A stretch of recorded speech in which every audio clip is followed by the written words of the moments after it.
हमारे देश में अंग्रेजों ने क्या नारा दिया? फूट डालो शासन करो। यदि संगठित होता सनातन हिंदू संगठित होते तो क्या मजाल थी मुगलों की और अंग्रेजों की कि भारत को गुलाम बना सकते? मुझे ये समझ में नहीं आ रहा आप इनके नहाने के पीछे क्यों पड़ गए हैं। कभी दीन स्पीचेस के मोअज़्ज़ज़ नाज़रीन अस्सलाम वालेकुम। जी नाज़रीन, वो किसी ने क्या खूब कहा है कि इतिहास सिर्फ ताकत से ही लिखी जाती है, लेकिन जिसने भी ये बात कही है उसको शायद ये पता नहीं था कि एक दौर ऐसा भी आएगा कि कुछ शातिर लोग इतिहास को ही कठपुतली बना देंगे। उसको शायद पता नहीं था कि वही इतिहास जो ताकत के जोर पे बनी थी उसको बदलकर एक ड्रामे का रूप दे देंगे। और आजकल के जवान जो सोशल मीडिया पे जो देखते हैं वही सच मान लेते हैं। दोस्तों, बातें बहुत है लेकिन वीडियो के बाद करेंगे। पहले आप लोग वीडियो देखो और खुद फैसला करके हमें कमेंट में ज़रूर बताना। और अगर आपको वीडियो अच्छी लगे तो लाइक ज़रूर करिएगा। तो कहते हैं वो बिल्ली का नहीं है, किसी और जानवर का है। अब देखो ये बिल्ली का पक्ष लेने बैठ गए, जबकि ऑन रिकॉर्ड गूगल करो तो मिल जाएगा कि बिल्ली की पोटी की कॉफी बनने, लेकिन ये लगता है बिल्ली के भाई मैं माँ बाप को भगवान मानता हूँ तो मैं चाहता हूँ सब माँ बाप को भगवान माने। जी जी। और मैं पहले भी आपसे चर्चा कर चुका हूँ, लेकिन हमें अपने इतिहास को बदलना होगा अगर उसमें गलतियां हैं जिससे भारत आगे बढ़ सके। कबरी के घर ना जाते और भगवान राम निषाद राज को गले ना लगाते। आपका एक वीडियो वायरल है जिसमें आप कहते हैं क्षत्रिय ब्राह्मण वैश्य शूद्र ये सब ये भाई हैं, लेकिन हमने तो यही सुना है हिंदू मुस्लिम सिख ईसाई भाई है। भाई कौन हो सकता है? आप गाय को माता मानते हैं, मैं गाय को माता मानता हूं, तो हम दोनों भाई हो सकते हैं। मैं गाय को माता मानूं और आप गाय को काट के खा जाएं, फिर हम और आप भाई नहीं हो सकते। ये भाई नहीं हो सकता ना। यही नहीं, अभी और सुनिए। मैं भारत को माता कहूं और आप भारत माता को भारत माता ना कहें तो हम आप कैसे भाई हो सकते हैं? मैं गंगा को माता कहूं और आप गंगा को माता ना माने, हम और आप कैसे भाई हो सकते हैं? भाई वही हो सकता है जो गाय गंगा को अपनी माता माने, भारत देश को अपनी माता माने, वो भाई है। पाकिस्तान का जो आप बात कर रहे हैं इसी वजह से विनाश हुआ आज की डेट में, क्योंकि उन्होंने बच्चों को सिर्फ मदरसों में भेजा, उन्होंने टेक्नोलॉजी साइंस कुछ नहीं पढ़ाया। सबसे बड़े वैज्ञानिक गुरुकुल में पढ़ करके हुए हैं लोग, सबसे बड़े वैज्ञानिक। जी अरे बाप रे, ये तो धोती खोल रहा है। अब बताइए अब आर्यभट्ट कहाँ पढ़े हैं? आर्यभट्ट कहाँ पढ़े हैं? गुरुकुल में पढ़े हैं। भगवान राम कहाँ पढ़े हैं? गुरुकुल में पढ़े। आप देखो टीपू सुल्तान के खिलाफ आ गए। आज भी आप जाएंगे मैसूर के अंदर, उसके आजू बाजू आप देखेंगे तो टीपू सुल्तान के जो आंगन के अंदर है उसके अंदर मंदिर है। अगर आप ये कहते सच है कि 3000 से 6000 मंदिर को गिराया गया था तो आप कैसा जिंदा बचे? ये तारीख गवाह है कि ये अफवाह कि मुसलमानों ने तलवार के बल पर इस्लाम फैलाया, ये सबसे बेहुदा अफवाह है जो मुअर्रिख ने बार बार दोहराए हैं। ये अफवाह जो मुसलमानों ने तलवार के जोर के ऊपर अपना मजहब फैलाया, ये सबसे बेहुदा और बेबुनियाद अफवाह है जो मुअर्रिख ने बार बार दोहराए हैं। आज हम जानते हैं कि स्पेन में, अंदलुस में हम मुसलमानों ने 800 साल राज किया, हमने बराबर से दावत नहीं दी। उसके बाद क्रूसेडर्स ईसाई आए, सारे मुसलमानों को नामो निशान मिटा दिया। एक मुसलमान भी खुले तौर पे आज़ान नहीं दे सकता था। हम मुसलमानों ने अरब मुमालिक पे 1400 साल राज किए, अब भी राज कर रहे हैं। अरब मुमालिक पे हम मुसलमानों ने 1400 साल हुकूमत की। कुछ साल के लिए फ्रेंच आए, कुछ साल के लिए अंग्रेज आए, लेकिन 1400 साल तक हमने अरब मुमालिक पे हुकूमत की। फिर भी आज की तारीख में 14 मिलियन यानी 140 लाख अरब है जो ईसाई है, जो कॉप्टिक क्रिश्चियन है। आज की तारीख में 14 मिलियन 140 लाख 1 करोड़ 40 लाख अरब है जो ईसाई जन्मों से है, कॉप्टिक क्रिश्चियन। ये 1 करोड़ 40 लाख ईसाई शहादत दे रहे हैं कि इस्लाम तलवार के बल पर नहीं फैला। हम अगर चाहते तो हर अरब को तलवार के जोर के ऊपर इस्लाम कबूल करने पे मजबूर कर सकते थे, हमने नहीं किया ऐसा। आज तारीख गवाह है कि हम मुसलमानों ने इस देश हिंदुस्तान पे, इस मुल्क हिंदुस्तान पे तकरीबन 1000 साल हुकूमत किया। हम चाहते तो हर हिंदुस्तानी, हर गैर मुसलमान को तलवार के बल के ऊपर इस्लाम कबूल करने पे मजबूर कर सकते थे, हमने नहीं किया। आज की तारीख में आज हम जानते हैं कि हिंदुस्तान में 800 मिलियन 80 करोड़ गैर मुस्लिम हैं हिंदुस्तान में। ये 80 करोड़ गैर मुसलमान हिंदुस्तानी शहादत दे रहे हैं कि इस्लाम तलवार के बल पे नहीं फैला। आप जब भी कोई हिंदू को मिलते हैं या गैर मुस्लिम को मिलते हैं, आप उसे कह सकते हैं कि आप शहादत दे रहे हैं कि इस्लाम तलवार के बल पे नहीं फैला। अगर हम मुसलमान चाहते तो हर गैर मुस्लिम को तलवार के बल पर इस्लाम कबूल करने पे मजबूर कर सकते थे, हमने नहीं किया। ये इस्लाम में इसकी इजाजत है ही नहीं। अल्लाह ताला फरमाते हैं सूरह बकरा में सूरा नंबर 2 आयत नंबर 256, ला इकराह फिद्दीन, इस्लाम में जबरदस्ती नहीं है, दीन में जबरदस्ती नहीं है। हक बातिल से साफ है। आप हक पेश करो, कबूल किए तो अल्हम्दुलिल्लाह, नहीं कबूल करे तो छोड़ दो। हम किसी को तलवार के बल के ऊपर या बंदूक के नोक के ऊपर उसे इस्लाम कबूल करने पे मजबूर कर ही नहीं सकते।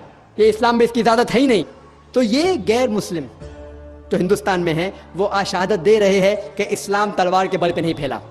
आज जो मुल्क है जिसमें सबसे ज्यादा मुसलमान है वो है इंडोनेशिया। कौन सी मुस्लिम फौज इंडोनेशिया गई थी? कौन सी मुस्लिम फौज मलेशिया गई थी जहां 50% से ज्यादा मुस्लिम हैं? कौन सी फौज ईस्ट कोस्ट ऑफ अफ्रीका गई थी जहां इतने मुसलमान हैं? कौन सी तलवार? अल्लाह ताला फरमाते हैं सूरह नहल में सूरा नंबर 16 आयत नंबर 125, उदु इला सबील रब्बिका बिल हिकमा वल मौइज़तिल हसना वजादिल बिल्लती अहसन। सारे लोगों को बुलाओ अल्लाह ताला की तरफ हिकमत के साथ और हुस्न के साथ, और उनसे बहस करो अच्छे तरीके के साथ। ये तलवार जो लोगों के दिल को चीर रही है वो हिकमत की तलवार है, अच्छे अमाल की तलवार है। एक रिपोर्ट पेश की गई थी रीडर डाइजेस्ट अलमाइने ईयर बुक में, जो फिर से छपी थी प्लेन ट्रुथ मैगजीन में। एक तहकीक की गई थी कि 50 साल के दरमियान, सन 1934 टू 1984, इस 50 साल के दरमियान 1934 और 1984 के दरमियान, इस 50 साल के दरमियान कौन सा मजहब सबसे ज्यादा फैला? और ये गैर मुसलमानों ने ये तहकीक की थी। तहकीक में ये पता चला कि इन 50 सालों में सबसे ज्यादा मजहब जो फैला वो है इस्लाम, 235%। ईसाईयत सिर्फ 47%। मैं ये पूछना चाहता हूं, इन 50 सालों में 1934 और 1984 के दरमियान, इन 50 सालों में कौन सी जंग लड़ी मुसलमानों ने जो गैर मुसलमानों ने इस्लाम कबूल किया? कौन सी जंग लड़ी थी? आज की रिसर्च, आज की तहकीक ये कहती है कि सबसे ज्यादा फैलने वाला मजहब अमेरिका में है इस्लाम, सबसे ज्यादा फैलने वाला मजहब यूरोप में है इस्लाम। मैं ये पूछना चाहता हूं कि कौन सा मुसलमान अमेरिका में तलवार के बल के ऊपर अमेरिकन लोगों को इस्लाम कबूल करने पे मजबूर कर रहा है? मैं ये जानना चाहता हूं कि कौन सा मुसलमान यूरोप में है जो यूरोपियन लोगों को तलवार के बल के ऊपर इस्लाम कबूल करने पे मजबूर कर रहा है? कौन मजबूर कर रहा है? आज का मीडिया ये कह रहा है कि इस्लाम में खवातीन के हुकूक नहीं है, इस्लाम खवातीन को जलील कर रहा है। शायद वो ये नहीं जानते कि जो अमेरिकन, यूरोपियन इस्लाम कबूल कर रहे हैं 65% से ज्यादा खवातीन हैं, औरतें हैं। अगर इस्लाम औरतों को जलील कर रहा है तो ये अमेरिकन खवातीन, अमेरिकन औरत इस्लाम क्यों कबूल कर रही है? यूरोपियन औरतें इस्लाम क्यों कबूल कर रही है? क्योंकि इस्लाम में उनके मुश्किलात का हल है, वो तंग आ चुके हैं इस जिंदगी के बारे में। तो मीडिया कितना भी इस्लाम के खिलाफ है। मैं उस आयत में मानता हूं, अल्लाह ताला फरमाते सूरह इमरान में सूरह नंबर 3 आयत नंबर 54 में, आयत नंबर 54 में, वो मकरू मकरल्लाह वल्लाहु खैरुल माकिरीन, उन्होंने साजिश की, अल्लाह सुब्हानहू व तआला ने भी प्लानिंग की।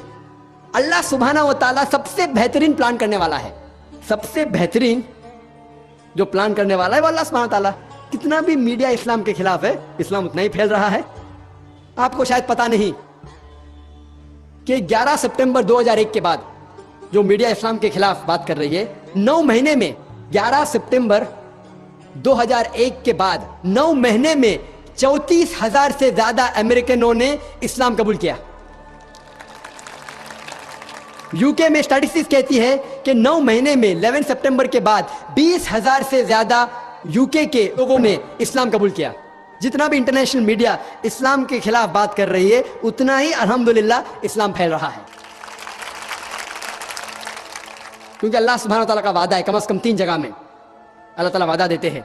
सूरह तौबा में सूरा नंबर 9 आयत नंबर 33 में, और सूरह सफ में सूरा नंबर 61 आयत नंबर 9 में, हुवल्लज़ी अरसला रसूलहू बिल-हुदा व-दीनिल हक़ लियुज़हिरहू अला दीनि कुल्लिही वलौ मुश्रिकून। अल्लाह ताला फरमाते हैं कि अल्लाह सुब्हानहू व तआला ने अपने पैगंबर मोहम्मद सल्लल्लाहु अलैहि वसल्लम को भेजा है हिदायत के साथ और दीनुल हक के साथ, ताकि ये दीनुल हक इस्लाम सारे मजाहिब पे गालिब होंगे, सारे मजाहिब, चाहे वो हिंदुइज्म हो, क्रिश्चियनिज्म हो, जुडाइज्म हो, जैनिज्म हो, बुद्धिज्म हो, सेकुलरिज्म हो, एथियज्म हो, मॉडर्निज्म हो, अल्लाह का वादा है कि वह सारे मजहब पे गालिब होगा।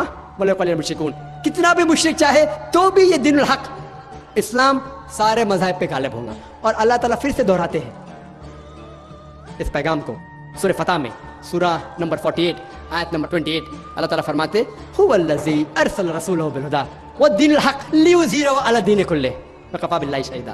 अल्लाह सुब्हानहु व तआला ने अपने पैगंबर को भेजा मोहम्मद सल्लल्लाहु अलैहि वसल्लम को दीनुल हक के साथ, ताकि वो सारे मज़ाहिब पे गालिब हो, चाहे वो क्रिश्चियनिज्म हो, जुडाइज्म हो, हिंदुइज्म हो, बुद्धिज्म हो, सेकुलरिज्म हो, मॉडर्निज्म हो, इस्लाम सारे मज़ाहिब पे गालिब हो। वकफ़ा बिल्लाहि शहीदा, और अल्लाह सुब्हानहु व तआला शहादत के लिए काफ़ी है। इसीलिए इस तकरीर के शुरू में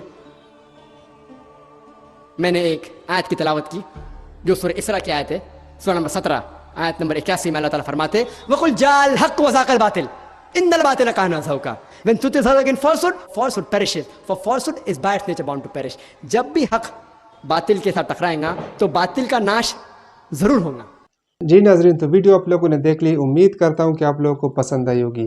इस तरह की मज़ीद अच्छी वीडियोस देखने के लिए हमारे चैनल को सब्सक्राइब करें और बेल आइकन का बटन ज़रूर दबाएं, ताकि हमारी हर नई आने वाली वीडियो आप तक टाइम से पहुँच सके। अपना बहुत सारा ख्याल दुआओं में ज़रूर याद रखिएगा। अल्लाह हाफ़िज़।